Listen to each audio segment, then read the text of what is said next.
রুমিন ফারহানা, কোনো দল লাগে না আমার।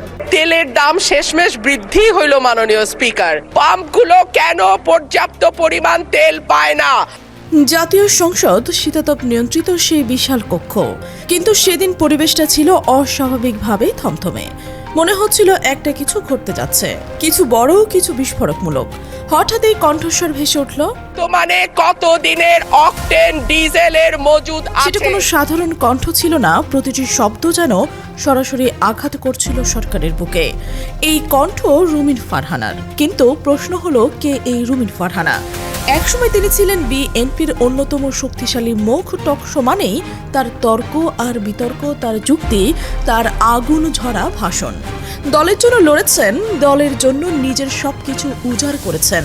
কিন্তু রাজনীতির খেলা কখনোই সহজ নয়। হঠাৎ একদিন নিজের দলই তাকে বাদ দিল, মনোনয়ন পেল না। সেখানে গল্পটা শেষ হওয়ার কথা ছিল, কিন্তু রুমিন ফারহানার গল্প সেখান থেকেই শুরু।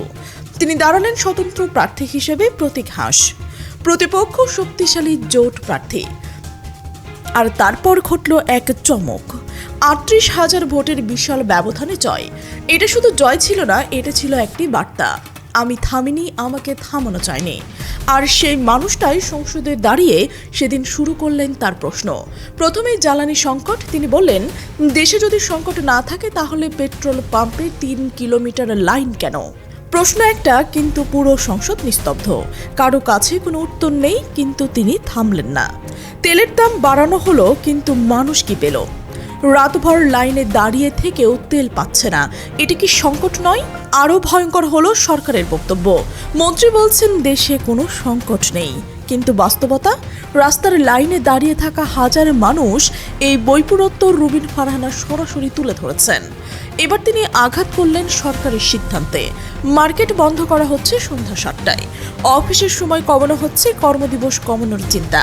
কিন্তু প্রশ্ন করলেন, যদি সংকট না থাকে তাহলে এই সিদ্ধান্তগুলো কেন? সংসদ নিস্তব্ধ, ক্যামেরা স্থির, মন্ত্রীরা চুপ। তারপর সবচেয়ে ভয়ঙ্কর প্রশ্ন এলো, দেশে এখন কতদিনের তেল মজুদ রয়েছে? এই একটা প্রশ্ন পুরো খেলাটাই বদলে দিল। কারণ যদি সত্য বলে সংকট স্বীকার, যদি মিথ্যে বলে জনগণের সামনে ধরা। এটা ছিল একটা রাজনৈতিক চেকমেট। সবচেয়ে বড় ব্যাপারটা কি জানেন? এই প্রশ্নগুলো কোনো বিরোধী দলের নয়, এই প্রশ্নগুলো একজন ভেতরের মানুষের, যিনি জানেন এই দল কিভাবে চলে, কোথায় দুর্বলতা, কোথায় গোপন সত্য।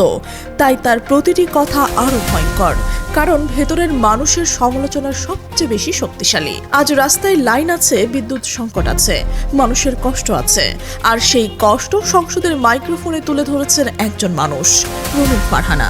তিনি শুধু প্রশ্ন করেননি, তিনি আয়না ধরেছেন, একটি সরকারের সামনে, একটি বাস্তবতার সামনে।